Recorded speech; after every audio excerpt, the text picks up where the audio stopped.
We'll begin. Oops.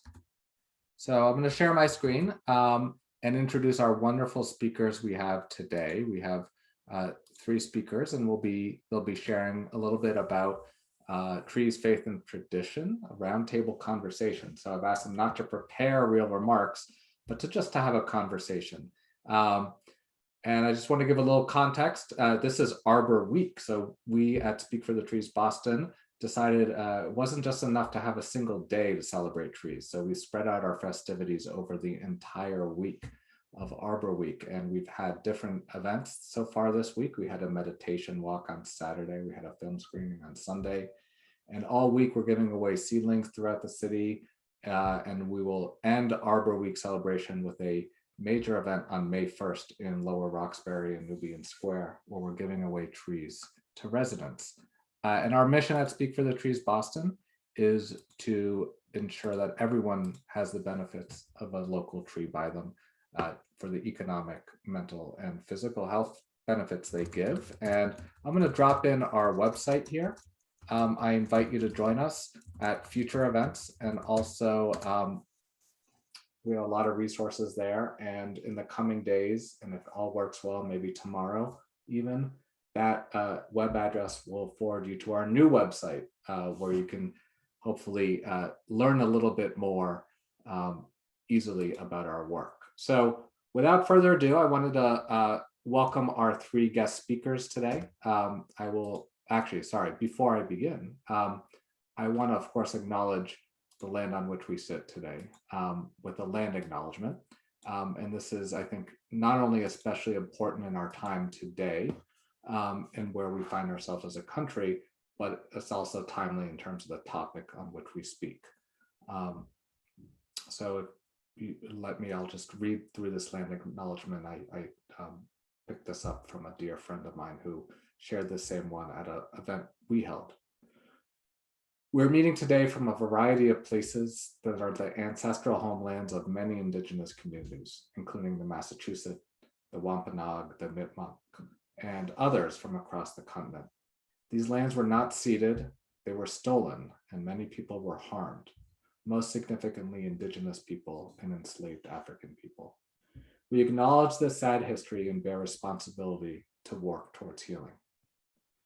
We're also grateful to the people who stewarded these places for millennia prior to colonization and who do so still today. We are hopeful that through our work, we might learn to be good stewards of this place and good neighbors to others as we work together for the well-being of all people and places. And I can't think of a more appropriate object than the trees that continue to give us healthy places and good neighbors. And I'm so pleased today to welcome Reverend Mariama White-Hammond. There's a long bio here. I had to cut out some things, Mariama, because there was just too much there and it couldn't all fit on a single slide. But I met Mariama a couple of years ago. You've been a wonderful friend and mentor over those years. We've had lunch together. You've met the teens in our Teen Urban Tree Corps program. And you are a fixer for one of my favorite organizations, GRIST. And if you haven't read about GRIST, and I suggest you check them out. And more recently, just yesterday, I found out she started her new job as Kim Janey's new energy environment chief also of open space, and I found out also landmarks. Is that right? So a full plate as she remains at the helm of her congregation. We're also joined today by Rabbi Shoshana Meira Friedman, who is a writer, mother activist, and song leader in Boston. And I had the pleasure of speaking with Rabbi Shoshana a couple of months ago. She wrote a very powerful op-ed in the New York Times. And I read it on January 1st, I think it was published. And I thought, this is amazing. And then I found out, Shoshana, that you were in Boston, and I knew I had to connect with you. So I went back and I looked at that op-ed, and here it is, teaching my child to love a dying world. And the first line just says it all. This spring as the world fell apart faster than we'd expected, I fell in love with trees. And then the second line, when you mentioned the Lorax, I knew I don't believe in serendipity. And finally, we're joined by my dear friend and neighbor, Chris Ives. He and I met almost a decade ago, Chris. I think I moved in next door to you. He's been a great friend and mentor over the years. We've gone on hikes together. We swim Walden together. And we've had many thoughtful conversations. And I just want to share with you his latest and greatest book, which is a popular, less academic book. He's a scholar of Buddhist studies. It's called Zen on the Trail, Hiking as Pilgrimage. It's a wonderful little pocketbook you can take with you as you hike through the White Mountains. And I had the pleasure of actually spending a night out in the Whites with Chris in a remote little campsite. So I highly recommend this book here. So with that, welcome all. Some of you posed some questions at the when you registered. We'll get to those in a minute, but I thought I would just frame our conversation with two questions as we explore the relationship between trees, faith, and tradition. And these are questions that I sort of fed you a couple of days ago, and little softballs here.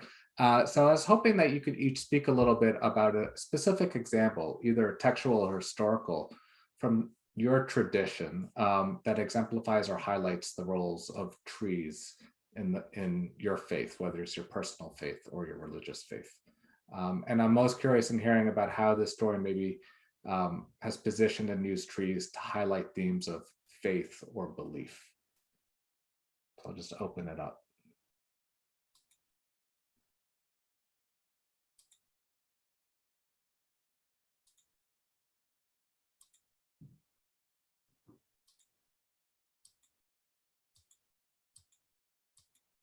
Who wants to go first?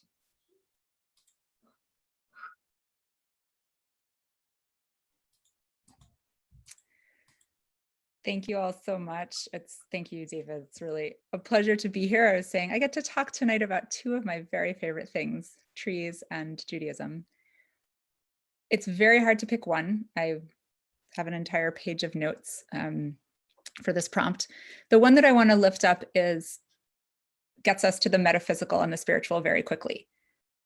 There's a long history here that would take a semester to go over, or at least 20 minutes of an intro. So I'm just going to skip to the ikar, as we say in Hebrew, like the essence of it.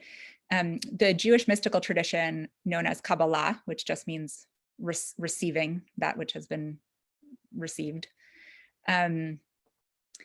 talks about God as emanating through creation, through what is known as the tree of life. And this whole concept begins in the Garden of Eden and then gets taken through the millennia until we get to the destruction of the Second Temple, when the holiday of Tu B'Shvat, which is the New Year for the trees, couldn't be celebrated anymore as a tithing holiday. It was really initially a tax holiday. And instead, it kind of went dormant. But then in the 16th century, the mystics who had been exiled from Spain took this holiday and they went to Sfat, which is the city in northern Israel, and they began to re-explore what Tu B'Shvat, the New Year of the trees, might mean. And part of what comes out is this idea of the tree of life being an emanation of God. You may have seen this. I didn't pull an image, but you have three sphirot at the top, 3 circles on the top, and then more circles coming down, and each one represents essentially a quality in the universe. And God is understood to be unfolding through that tree into creation. And this is known as the tree of life. And what astounds me and gives me so much joy about this as a metaphor for existence is that it's really saying that all of existence can be understood metaphorically through the lens of trees. And that we can't exist without this metaphysical tree of life. There is no there without it, it is the entirety of existence. And what's powerful to me there is not only that it's a metaphor that calls the trees, that makes the trees central. It's that I think it's a hint of an actual biological and ecological truth, which is that there is no human life, there is no mammalian life as we know it, there is no biosphere as we know it without trees having shaped the geology and the atmospheric composition of Earth. So in a very real way, the myths that we inherit can be clues to true, and I'm not saying that I don't take textual tradition literally, like I'm not looking at the Bible literally, but there are powerful, powerful myths that can remind us of deep truths. And one of them is that there actually is no human existence without trees. There is no existence as we know it without what they've done to the planet and continue to do. So that's one. There's so many more I'd love to talk about. The other thing I just want to mention before we go on is I've been thinking and starting to ask the question, what might it look like for our land acknowledgement to include beyond the human? Because the more I fall in love with trees and learn the natural history of the place, there is no such thing as a static ecology. Ecological place ecology is constantly evolving, and there is no such thing as pristine wilderness. Like there's all kinds of problems around that concept. And at the same time, the forests of this country were massacred, as well as the humans, and the flora and fauna suffered so much too. And so I've been thinking about how do we, while clearly centering the human story as we are humans, also start to acknowledge that the land we live on was never owned, at least in my personal theology around land ownership. We're always living with Earth, and that's as my understanding of what the peoples here would have said and still say today, as opposed to owning her. And so the land was stolen, but the land was also suffering in that theft. So I'm curious about that. I'm not sure what's going on with all the sound problems, or do we need to reboot in some way? Yeah, I think it might just be Cindy who had trouble. Is anyone else having trouble? Speak now or forever hold your peace. Yeah, it might have been something with Cindy's computer. There's a lot to unpack there, Shoshana, and I don't want to unpack it. I'm wondering if Chris or Mariama have thoughts on that. Oh, you're muted, Mariama. Yeah. So it's, I guess the reflection that makes the most sense for me right now. So we, during our Lenten season, we're exploring a theme of seeds and looking a lot at seeds and the power of seeds. And on Easter Sunday, we transition from a conversation about seeds to a conversation about roots. And I've spent time in two scriptures, both in Job and in Jeremiah, but I want to look at the Job scripture, I think, because I think it has a lot of power. And it's worth noting that Job has clearly had a tough time. He's lost his family, he's lost his business, he's lost, by this point, he also, the friends that kind of stuck by him at the early part of his misfortune, they were there, they were bringing him food after the funeral for his family. But as his fortune continues to get worse, some of them are saying, this guy, he must have done something.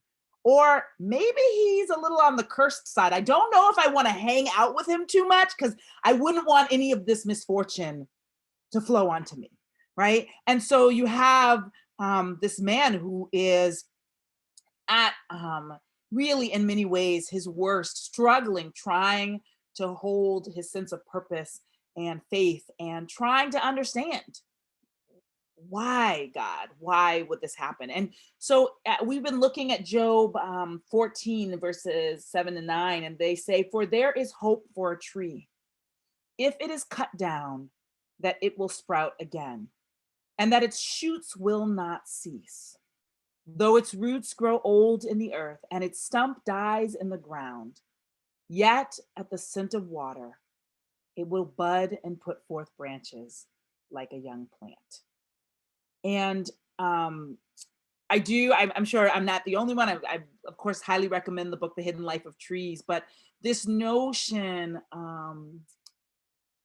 that trees, the part that we see, the part that, really most produces the oxygen that we need to breathe, is what I think we tend to identify with most deeply. But I love this passage, this notion that much of what manifests about the tree above ground could be decimated, and yet the roots will hold on in hopes that some release, some relief, some transformation is possible, and send up new shoots. Now, this is not true for all trees. Some trees do not have the ability, and we've had deep conversations also in the Jeremiah chapter about trees being planted along the river, and what does it mean, and what are the sources of water that they need, and what does drought mean, particularly in the context of the increasing probability of drought from our climate condition. But this notion that tree roots hold on, and that there is much life below the surface, below what we can see, that creates opportunities for transformation and rejuvenation. It seems particularly a prescient message for this moment, where it feels like there has been so much great loss, where we've lost members of our family, and we've lost connection, and many have lost jobs and businesses that they spent decades investing in, that have not been able to sustain. And this question of how do we learn from nature about what it means to feel like everything has been cut off, and at the possibility, at the smell of water, to revive our hope and to be able to send up new shoots. So we've been really looking at this in the context of what is possible as things begin to shift. I'm sure people have heard the state has announced all these reopenings to come. I'm slightly concerned about whether or not they're as prudent, but I do think we are moving into a new period. And the question is, how do we begin to send up new shoots? How do we not hold on to dead things, but imagine that new life is possible? And maybe even new life that is an improvement, stronger, healthier, more vibrant than what we had before.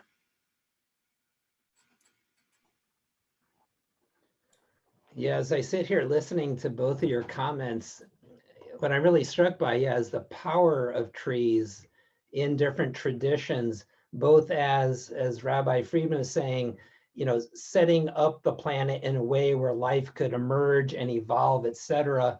And then even when a lot of that life gets hammered with environmental destruction, the idea, like Reverend Mariama was just saying, of trees being a source of rejuvenation, maybe in some sense resurrection, new life out of destruction.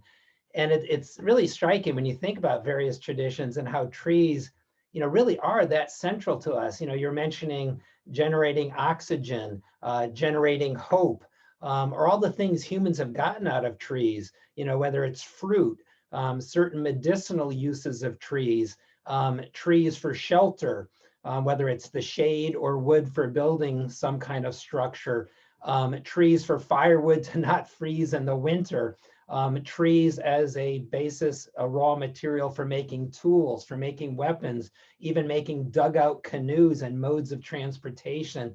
And Buddhism is sort of in that mix, thinking about, the vitality of trees, life-giving, life-sustaining, and then, yeah, out of destruction, offering new hope and rejuvenation when those shoots come up out of the ground, out of that stump, in the clear cut or whatever. And it's interesting, in Buddhism, trees are right there from the very beginning. As some of you may know, the story is that the Buddha was born under a tree. His mother standing there, actually giving birth while standing and reaching up and holding on to a branch of a tree. His biography basically claims that the first powerful meditative state he ever experienced was sitting out beside a field that was being plowed in the spring under a rose apple tree and slipping into a very profound meditative state. As many of you know, supposedly became enlightened under a tree, the tree of awakening, the Bodhi tree in north central, what's now India. His first teaching, his first monastery was in a grove where he disseminated his understanding, and then he died under trees. And a lot of people, when they look at that, wow, born under a tree, first religious experience under a tree, enlightened under a tree, taught under a tree, died under a tree. A lot of what we've all been talking about is in there, but especially one thing that is operating is the protective function of tree. There's this idea that when he had that experience as a youth, watching the fields be plowed, a goddess connected to that tree. And it's very interesting. Sacred groves in Buddhism are often seen as feminine spaces, and some of these special trees are often associated with this or that goddess or female protector spirit. But basically, yeah, the motif here is of protection. Also, trees in Buddhism, in addition to that function, that idea of growing up out of the ground and then flowering is a metaphor for the spiritual path. Sometimes trees are used to represent this. Some of you maybe at the MFA, you've looked at Buddhist sculptures where the pedestal is often a multi-petaled lotus. And like trees, lotuses are often very symbolic, that idea of something that arises down in the muck in the bottom of the pond and rises up and opens up to the light, becomes enlightened and wakes up to something higher. That's operating in the lotus symbolism and in a lot of the tree symbolism in Buddhism. So a lot of what we're talking about here, yeah, is I think bouncing around in a lot of religious traditions, and who knows, just in our psyches as human beings on this planet.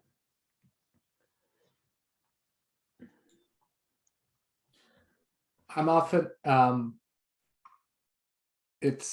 reminded as you were speaking, and I'm more trained as a scientist or a science educator than a religious leader, that humans are actually the only primates who don't spend any time in trees, right?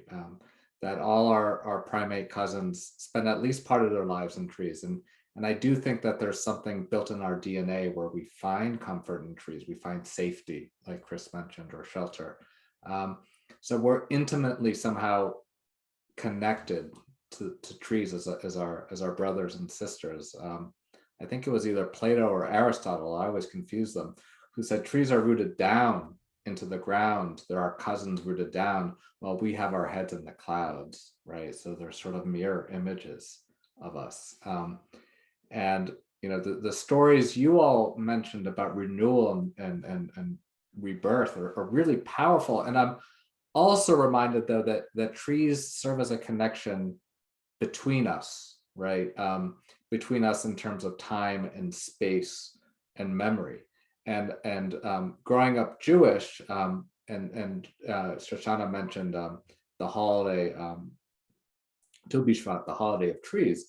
Trees play not only a symbolic role in our the tree of life, but they also manifest in Zionism as a way to connect Jews of this country back to the land of Israel. So when I was a little baby, you know, my great aunt purchased a tree for me in Israel as a way to sort of connect me back to that space. And I live in Watertown, where there's a nonprofit called Armenia Tree Project that does the same thing for 25 years.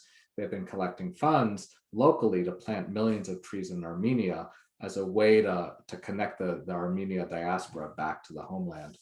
And I'm wondering, what you see in that sort of tradition, how that's playing out today, the connection between trees, faith, and issues of environmental justice.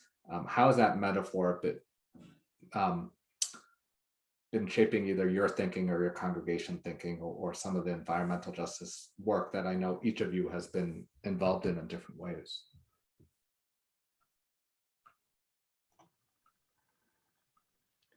Well, I'll just jump in. One form of Buddhist activism, and we could spend the whole evening talking about the history of Buddhism, why it hasn't had prophetic critique and hasn't necessarily spoken truth to power.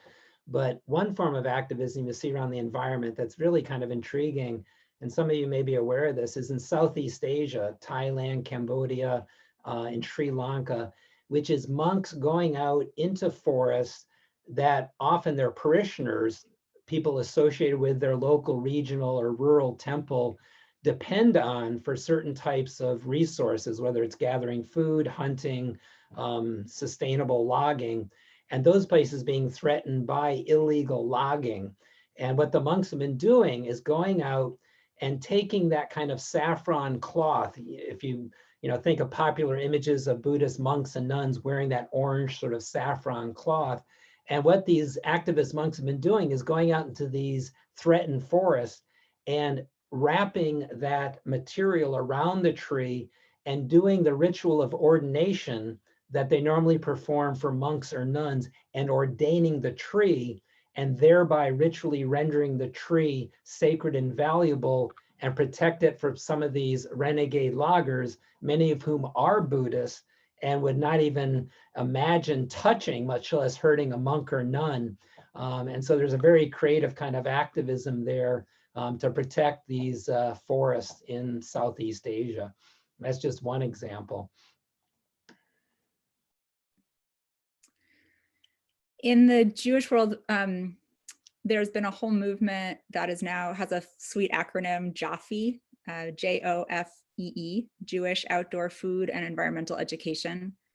And the term was coined because it was starting to become clear that there needed to be a name for it, because there were so many Jewish farms cropping up around North America, and opportunities for kids to camps and day school outings to programs like Teva, which means nature in Hebrew, and which has for years done programs for Jewish schools to do a weekend away or a week away with their kids to do immersive environmental education. And the way I've been thinking about this strange and complex history and relationship of Jews and land is a sort of, I've been playing around with the term twice exiled, that we trace our spirit, for some of us, very likely genetic lineage, for others spiritual lineage, back to people who had lived for centuries in this little spit of land between Africa and Eurasia that we now call Canaan, or the land, well, don't call Canaan anymore, that was known as Palestine or Canaan, or the land of Israel. And that when we lived there was an agrarian lifestyle of agriculture that was land bound, and our festivals come from agricultural festivals, likely descended from hunter-gatherer festivals around the new moon and the full moon and the cycles of the seasons. And the rainy season and the dry season form in the land of Israel are the bedrock of the Jewish calendar. When that exile happened, we created what we are now, those of us who are Jewish are now all the inheritors of Rabbinic Judaism, which was a tradition created in exile and for being able to have a portable religion separate from the land. And so that was sort of a first exile where our relationships, in many instances, Ashkenazi Jews throughout centuries in Europe were forbidden from owning land. So there was a real exile from the land of Israel, but then also now that in the United States, there's an exile that we're all suffering from. For me, I would consider it suffering, which is an exile from the land we live on now. The land that is right under us, the species that live around us, that we are most of us fairly illiterate and spending most of our time inside. And there is a real reclaiming that I think, and a hunger that we're starting to feel. And this is the piece that David mentioned that that I wrote, Teaching My Child to Love a Dying World, is really most poignantly about the hunger to be home, to find my roots here in New England and this land, and be literate and intimately known by and knowing the species who I spend my time with. And so the American Jewish landscape, and I guess I use landscape there in two ways, has really begun to embrace that kind of nature literacy as a way to engage people with rabbinic Judaism, which was originally a land-based religion and then became a religion of exile, and as a way to connect to each other Jewishly. And all of this is founded in social justice, because the relationship of agriculture in the Torah, essentially it was like, well, the problem of agriculture is now you have food. Now we had food, but now we're going to make more babies because we have more food, which means we're going to need more food, which means we probably need more kids to help us make more food. And we get into the problem of the human condition today, post those of us who are not living in a sustainer hunter-gatherer lifestyle. So the Torah comes and says, well, when you gather the olives and grapes from your trees and your vineyards, do not go over them a second time. Leave what's there for the widow, the stranger, the orphan. When you harvest your fields, leave the corners, let people glean there. Every 7 years, the land is going to rest. You cannot do any agricultural work. You are going to live off the land. You're going to remember what it was like to be gatherers. And there's going to be a radical redistribution of wealth every 50 years.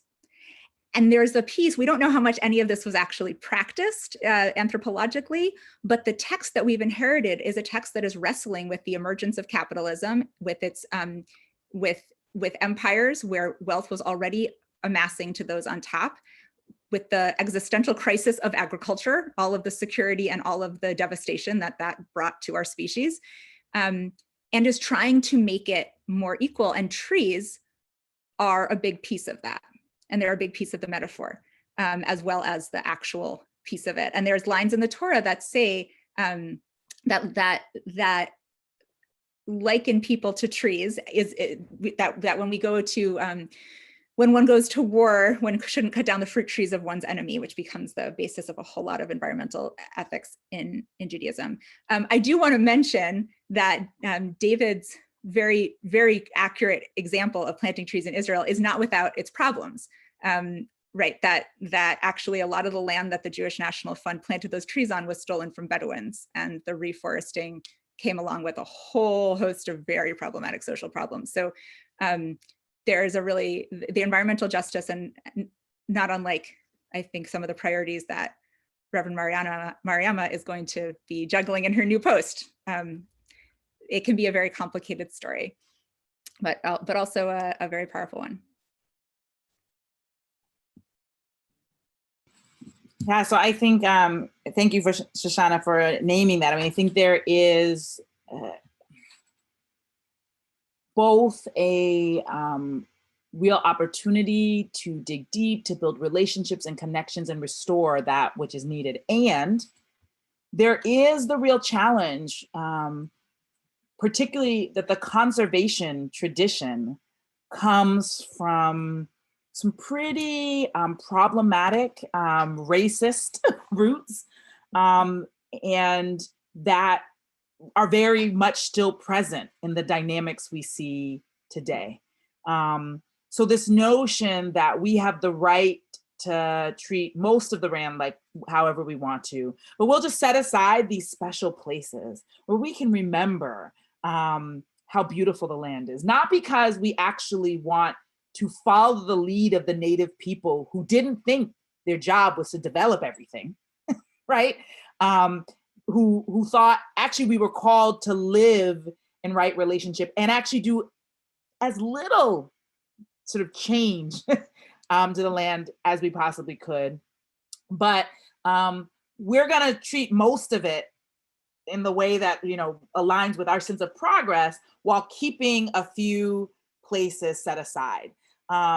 What's really challenging about that is often we choose the places where we already sent those people to live when we took their land, and and then say, oh, well, we'll co-manage it together, but then it's really not co-management. And so I think there is a tension, because at the highest level, I see so much beauty and so much possibility. And then when we dig down to the very real nitty gritty of the choices that we make and the policies and how they get set, it gets a lot more complicated. And I am 2 days into negotiating the tensions between how much open space we leave, and how we make sure that there's also enough affordable housing for folks. How do we make sure everybody has access to that open space, which sometimes means also building a road so that we can get a bus to go there, so that you don't have to have a car, or to be able to be. So there's a lot of practical tensions that we really struggle with. And from my perspective, when people ask me the work I do, I am not rejecting the term climate justice. I am not rejecting the term environmental justice. But if you ask me to define the work as I see it, my definition is that I do ecological justice. And that is because eco means home, and ecology as a tradition studies things in relationship, as opposed to, often in biology, things are studied as singular units and then broken down to the cellular level. And and I'm not saying that there's not power in that, and understanding things at their smallest unit and looking at species on their own. But ecology says we cannot understand things outside of their relationships. And I believe our crisis is a crisis of relationships. We are not in right relationship with each other.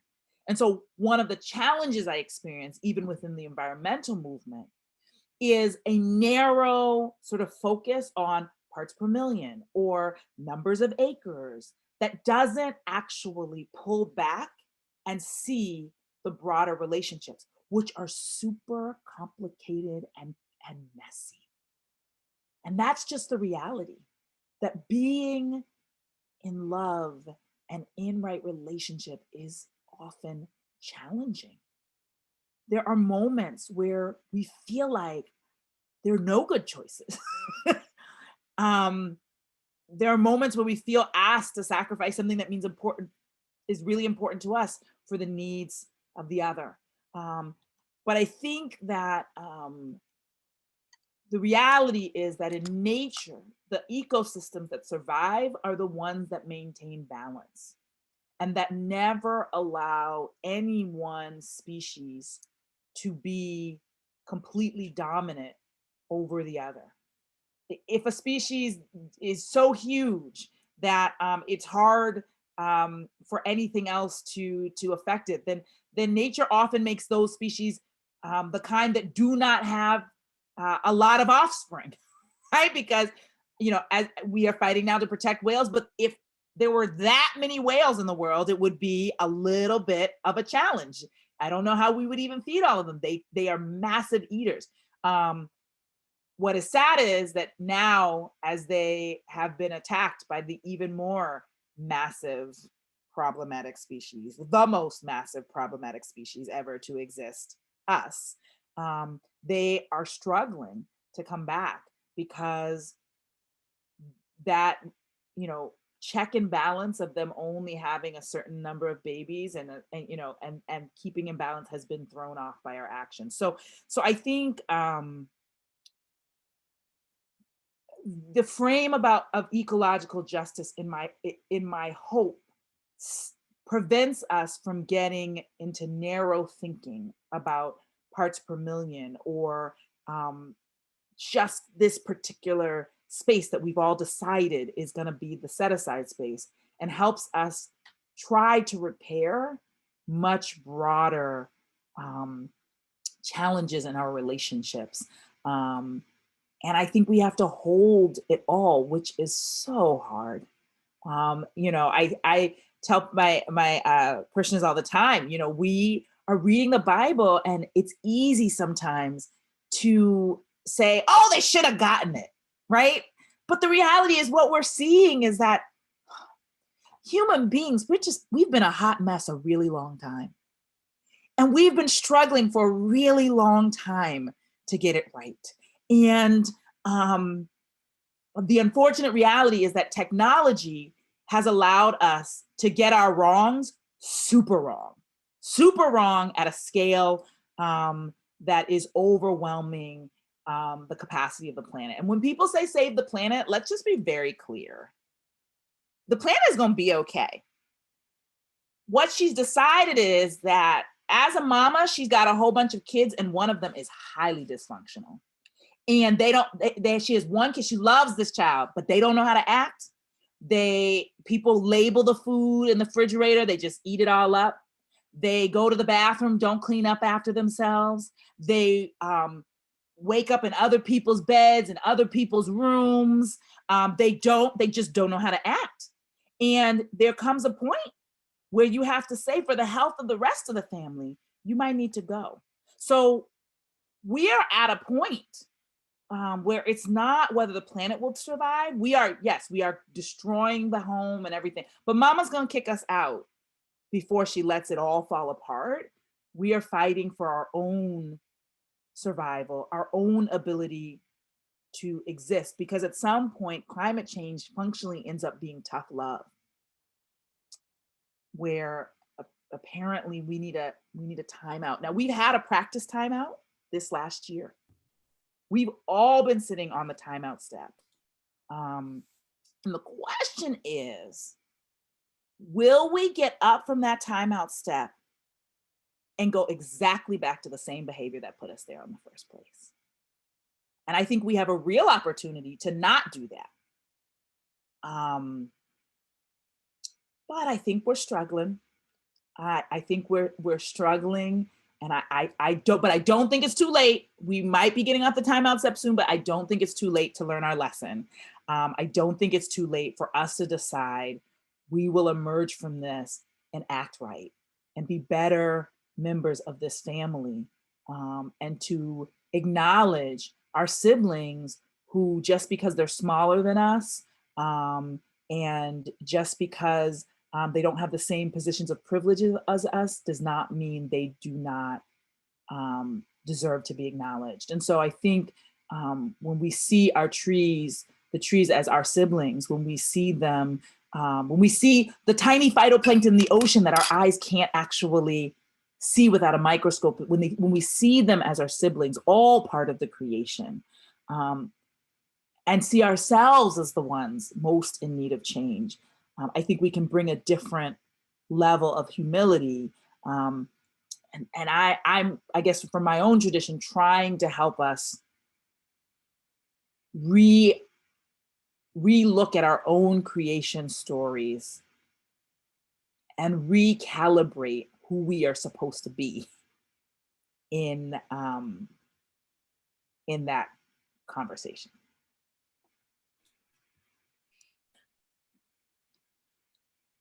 This is tough, and it's important, and it's uplifting all at the same time. And I wanted to thank you three for sharing those personal stories and those stories of faith. I was reminded by the idea of Secret Lives of Trees is, these trees are listening to each other and communicating with each other in ways we can't see, right? This magical world underneath our feet. And that's dynamic, right? It's been happening for millennia, for probably millions of years, and we've been blind to it. And there's wonder in that. There's amazing wonder all around us. And if we can take and maybe this is the blessing, the sort of silver lining of the past year, is a lot of us have been forced to stop and appreciate that wonder. So I wanted to leave a couple of minutes here for questions and open it up to the audience, and I'll unpin the three of you.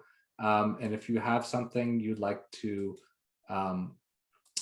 share, either drop it in the chat window or just speak up, and we can just have a discussion with the time left. I know that that we have a strict 7:30 end time. So Brenda, you had your hand up? No. I was actually talking to my kids, but I will say something. I'm sorry, have family stuff going on. I was just writing to Reverend Mariama just because I loved how she talked about ecological justice and how things are all connected.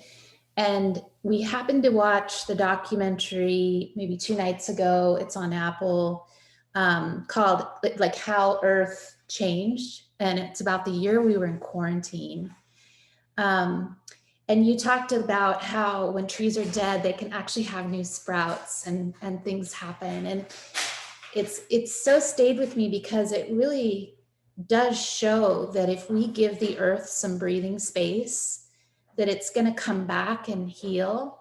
And it was so interesting, like things that that you don't think of about, like how there was no sound in the city. And so the animals could hear each other.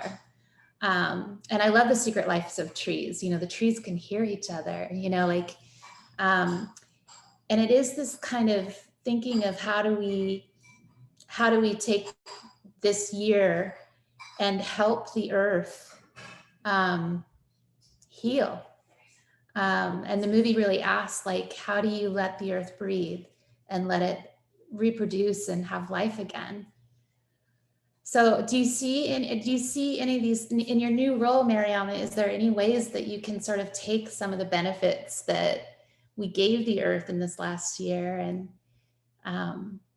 you know, have people, I mean, there's so many great things that happened. We weren't flying as much. We weren't driving as much. We weren't on the beaches so the animals could be they could reproduce. I mean, how do we show people that we did need to give the earth some space? Yeah, I mean, I think I am not sure that humans have expanded our vision at the scale I would want us to. I hope we would care about where other species are. I think we have struggled so much to care about each other, even that I think, you know, but I do there are some things I think I'm hoping, which is that commuting will decline permanently as people recognize that we don't, I think there's some times where we need to be in person. But I think there's a real possibility that we're gonna do a little less of that, and that might be something that we can sustain. I think a lot more people got outside because it was safer, and I think that's another thing that we can sustain. I am in charge of parks, and sort of we've been thinking about how do we see the parks as a space for gathering that people may not, at a scale that people may not have imagined before. So I think there are things that we can learn.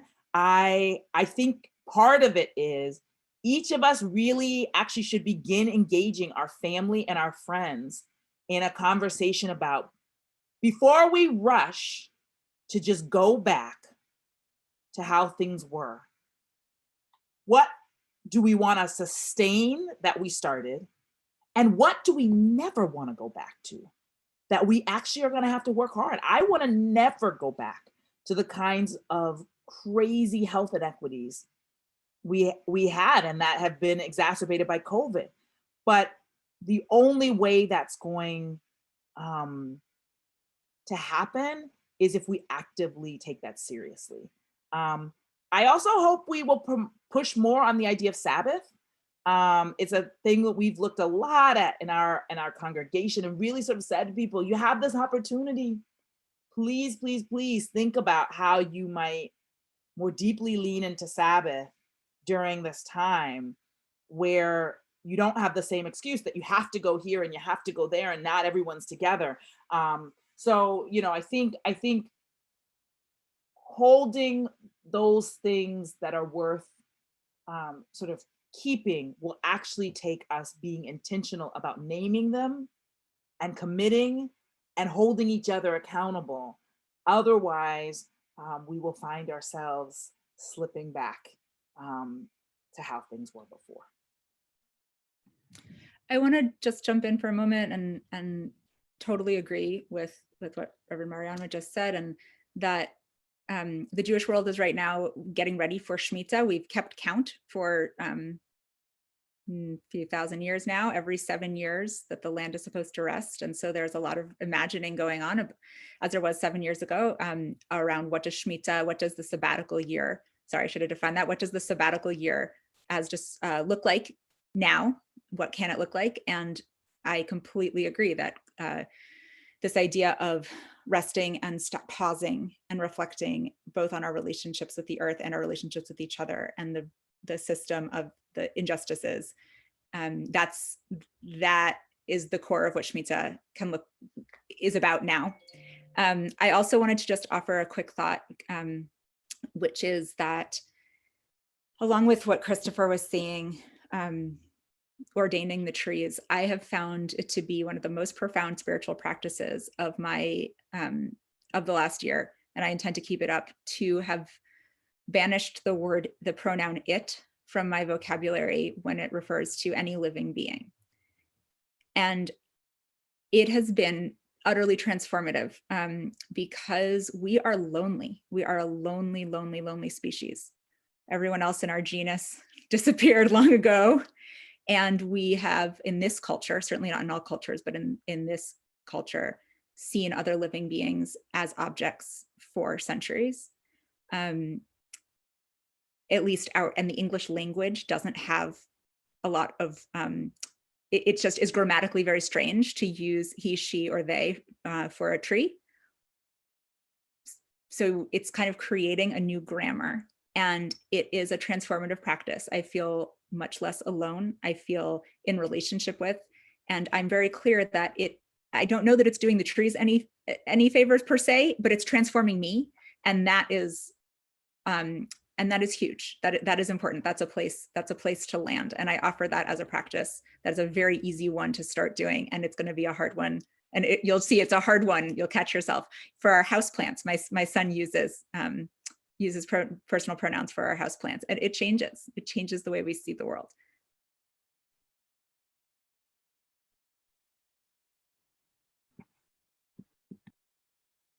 I just want to underscore what Shoshana said and what you said, Mariama, about living beings in the world being our relatives. You probably have read Robin Wall Kimmerer's work, and I'm a real devotee of her thinking. And it really is about, we all are related, and we live in a bond of reciprocity with the plant and animal relatives that call the place home that we also call home. And so I'm very excited about her thinking and being not only a scientist, but a indigenous thinker, and bringing that traditional ecological knowledge along with her scientific knowledge to really challenge us to say, yes, this isn't just about spirituality. This is about suffusing, knowing that the world is suffused with our relatives and with this reciprocity, and that they are gifts that we receive and we give back. And she would say, yes, the trees do know that, and they do appreciate that you are feeling about them that way, because that in fact is the relationship that you have with them and that we all have with them. And that if we were to take that more seriously and immerse ourselves with that awareness, I think we would act very differently towards the relatives that are all out there waiting for us to realize that we have that bond with them. So Liz, thank you for that. I've been reading this book that I'm reminded of, and I wasn't sure how I'd bring it in, but I think you just did for me. This book called Sproutlands by William Bryant Logan. I just randomly picked it up, and it's this really powerful story about that relationship, that co-reciprocal relationship, not happening for centuries, but happening for millennia, between people tending for trees and trees giving back gifts, in a way that's really, it's a very powerful book. And I urge you all to read it. And it reminded me, Reverend Mariama, of this idea of rebirth, because a tree is constantly giving birth. And humans were able to sort of use that knowledge of trees as a tool to help them inhabit this way, that allowed them to build things. And they weren't able to mill wood, so they pollard trees and trim them back. I highly recommend this book. It's beautifully written. I'm gonna pause here because I know people have to go, and I'm gonna throw a poll out. But I do invite you all to stay if you're able. And I know some people have a firm stop at 7:30. Just 5 brief questions, and I'll I respect people's time. And I wanted to thank our 3 wonderful presenters today. I feel like we could talk for days about this topic, and I look forward to beautiful days under the trees together. Whoever he or she may be, those trees. And Rabbi Shoshana, I'm going to try that at all my, my talks. Or they, it gets a little slippery around, pronouns. Robin Wall Kimmerer experiments with ki, ki as the singular and kin for the plural, which is beautiful. It's very difficult. I have found it very difficult, so I've stuck with he, she, or they. And most trees, people might know, have both male and female parts to them, but there are some trees that are, Claire, you can help me here, dioecious, is that the word? Yes, thank you. So the ginkgo, for example, has a male tree and a female tree, but most trees have both parts, but they can't self-pollinate. Oh, and of course, the Overstory. Thank you. What a wonderful book. So I wanted to thank our 3 presenters, our guests. So wonderful to see you all. Such a pleasure. Thank you for having us. Thank you. Have a nice evening. Thank you so much.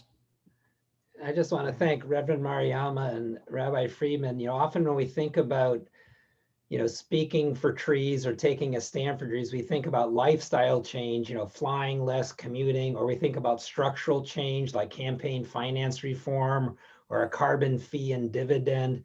But it's great to be around, religious leaders like Reverend Mariama and Reverend Friedman, because it really reminds us that, at the spiritual level, day-to-day practice, whether it's pronoun usage, observing Sabbath or Shabbat, just our kind of way of being is really part of the puzzle, not just simply recycling more or lobbying Congress for a carbon tax. So I personally want to thank the 2 of you and everyone for raising that spiritual dimension that may ultimately be foundational, at least for the ultimate long haul. So thank you.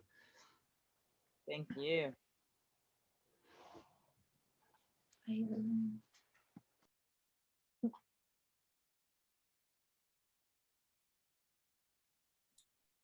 Thank you all.